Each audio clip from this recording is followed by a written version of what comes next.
കടുത്തുരുത്തി വലിയ പള്ളിയിലെ 3 നോമ്പാചരണവും ഇടവക മധ്യസ്ഥയായ മുത്തിയമ്മയുടെ ദർശന തിരുനാളും ജനുവരി 21 മുതൽ. തിരുനാളിനോടനുബന്ധിച്ചുള്ള കൊടിയേറ്റ് വികാരി ഫാദർ അബ്രഹാം പറമ്പേട് നിർവഹിക്കും. തുടർന്ന് നടക്കുന്ന നമസ്കാര ശുശ്രൂഷകൾക്ക് അതിരൂപതാ മെത്രാപ്പൊലീത്ത മാർ മാത്യു മൂലക്കാട്ട് മുഖ്യ കാർമ്മികത്വം വഹിക്കുമെന്ന് പള്ളി ഭാരവാഹികൾ വാർത്താ സമ്മേളനത്തിൽ. തീർത്ഥാടന കേന്ദ്രമായ കടുത്തുരുത്തി വലിയ പള്ളിയിൽ 3 നോമ്പാചരണവും ഇടവക മധ്യസ്ഥയായ മുത്തിയമ്മയുടെ ദർശന തിരുനാളും ജനുവരി 21 മുതൽ 25 വരെ നടത്തപ്പെടും. മുത്തിയമ്മയ്ക്ക് അടിമവെക്കുക, മുത്തിയമ്മയുടെ തിരുമുടി എഴുന്നള്ളിച്ച് കാഴ്ചവെക്കുക, കരിങ്കൽ കുരിശിൻ ചുവട്ടിൽ എണ്ണയൊഴിച്ച് ചുറ്റുവിളക്ക് കത്തിക്കുക തുടങ്ങിയവയാണ് പ്രധാന ചടങ്ങുകളെന്ന് വികാരി ഫാദർ അബ്രഹാം പറമ്പേട്ട് വാർത്താ സമ്മേളനത്തിൽ അറിയിച്ചു. തിരുനാൾ ദിവസങ്ങളിൽ വിശുദ്ധ കുർബാന, സമൂഹ ബലിയർപ്പിക്കൽ, പ്രദക്ഷിണം, വേസ്പര, ലതീന് തുടങ്ങിയവയും ഉണ്ടാകും. ഈ വർഷത്തെ 3 നോമ്പ് തിരുനാൾ ഈ വരുന്ന 21-ാം തീയതി ഞായറാഴ്ച മുതൽ 25-ാം തീയതി വ്യാഴാഴ്ച വരെയുള്ള ദിവസങ്ങളിലായിട്ടാണ് നടത്തപ്പെടുക. 21-ാം തീയതി ഞായറാഴ്ച രാവിലെ 6:45 മണിക്ക് തിരുനാൾ കൊടിയേറ്റ് നടത്തപ്പെടും. 22-ാം തീയതി തിങ്കളാഴ്ച രാവിലെ 7 മണിക്ക് കോട്ടയം അതിരൂപതയിലെ നവവൈദികർ ഒന്നുചേർന്ന് സമൂഹബലി അർപ്പിക്കും. 22-ാം തീയതി വൈകുന്നേരം 5:15 ITI ജംഗ്ഷനിലുള്ള വിശുദ്ധ യൂദാ തദേവൂസിൻ്റെ കപ്പേളയിൽ നിന്ന് പ്രദക്ഷിണം ആരംഭിക്കും. ആ പ്രദക്ഷിണം സ്കൂളിൻ്റെ കോമ്പൗണ്ടിനടുത്തുള്ള സെൻറ് ജോർജ് കപ്പേളയിൽ പ്രവേശിച്ച് പ്രാർത്ഥന നടത്തിയതിനു ശേഷം 6 മണിക്ക് ദേവാലയത്തിൽ എത്തിച്ചേരും.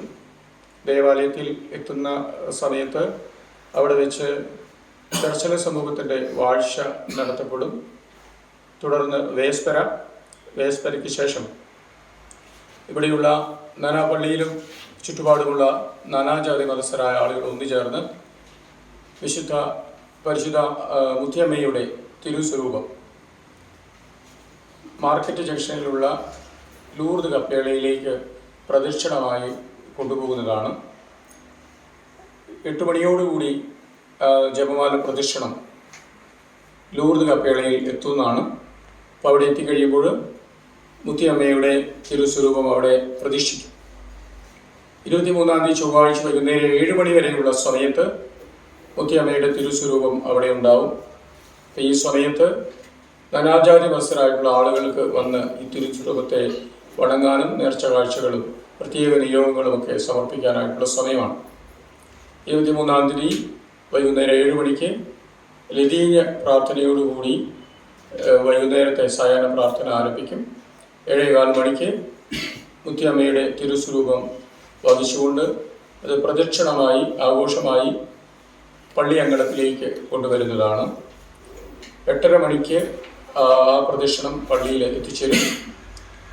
കരിങ്കൽ കുരിശിൻ്റെ തൊട്ട് മുൻപിലായി മുത്തിയമ്മയുടെ തിരുസ്വരൂപം അവിടെ പ്രതിഷ്ഠിക്കും. തുടർന്ന്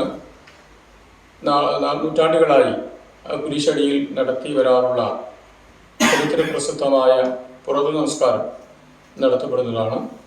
ആ പുറത്തു നമസ്കാരത്തിന് കാർമ്മികത്വം വഹിക്കുന്നത് കോട്ടയം അതിരൂപതയിലെ അഭിനന്ദ പിതാക്കന്മാരാണ്. കോട്ടയം അതിരൂപത അധ്യക്ഷൻ മാർ മാത്യു മൂലക്കാട്ട് മുഖ്യ കാർമ്മികരായിരിക്കും. അതിരൂപതയുടെ സഹായ മെത്രാന്മാർ സഹകാർമ്മികരുമായിരിക്കും. അപ്പം അതിന് തൊട്ട് മുൻപായി, പുറത്തു നമസ്കാരത്തിന് തൊട്ട് മുൻപായി ആദിലാബാദ് രൂപതയുടെ മെത്രാൻ മാർ പ്രിൻസ് ആന്റണി പാണയങ്ങാടൻ സന്ദേശം നൽകുന്നതാണ്. തിരുനാൾ സന്ദേശം നൽകും. പുറത്ത് നമസ്കാരത്തിന് ശേഷം ദേവാലയത്തിലേക്ക് പ്രദക്ഷിണമായി വന്ന് പരിശുദ്ധ കുർബാനയുടെ ആശീർവാദവും അവിടെ നടത്തപ്പെടും. തുടർന്ന് കപ്പളോൻ വാഴ്ചയും നടത്തപ്പെടും. 24-ാം തീയതിയാണ് പ്രധാന തിരുനാൾ. അതേ ദിവസം മുത്തിയമ്മയുടെ ദർശന തിരുനാളായിട്ടാണ് ആഘോഷിക്കുക. അന്ന് 10 മണിക്ക് നടത്തപ്പെടുന്ന ആഘോഷമായ തിരുനാൾ റാസയാണ്. ഈ 3 നോമ്പ് തിരുനാളിൻ്റെ ഏറ്റവും പ്രധാനപ്പെട്ട തിരുക്കർമ്മം. 5 വൈദികർ ഒന്നുചേർന്നാണ് ഈ ആഘോഷമായ തിരുനാൾ കുർബാന അർപ്പിക്കുക. തിരുനാൾ റാസയ്ക്ക് ശേഷം ആഘോഷമായ തിരുനാൾ പ്രദക്ഷിണം പള്ളിയിൽ പ്രവേശിച്ചു കഴിയുമ്പോൾ വിശുദ്ധ കുർബാനയുടെ ആശീർവാദവും ഉണ്ടായിരിക്കും. 25-ാം തീയതി വ്യാഴാഴ്ച രാവിലെ 6:45 മണിക്ക് പരേതരായ പൂർവികരുടെ സ്മരണ വിശുദ്ധ കുർബാനയും തുടർന്ന് സെമിത്തേരി സന്ദർശിച്ച പ്രത്യേക പ്രാർത്ഥനയും ഉണ്ടായിരിക്കും. സഹവികാരി ഫാദർ സന്തോഷ് മുല്ലമംഗലത്ത്, കൈക്കാരൻ വിജയ്, കുര്യൻ വെങ്ങാലിൽ, പ്രസുതന്തി സജി കോര ഇടക്കരയിൽ, ബിന്ദു സജി ഇടക്കരയിൽ, ആഷിർ ചാക്കോച്ചൻ, സാബു മുണ്ടകപ്പറമ്പിൽ, സാബി ജേക്കബ് കല്ലുപുരയ്ക്കൽ എന്നിവരും വാർത്താ സമ്മേളനത്തിൽ പങ്കെടുത്തു. News bureau, Piravom. ഓം നമോ ഭഗവതേ വാസുദേവായ ധന്വന്തരയേ അമൃതകലശഹസ്തായ സർവാമയ വിനാശനായ ത്രൈലോക്യനാഥായ മഹാവിഷ്ണവേ നമഃ.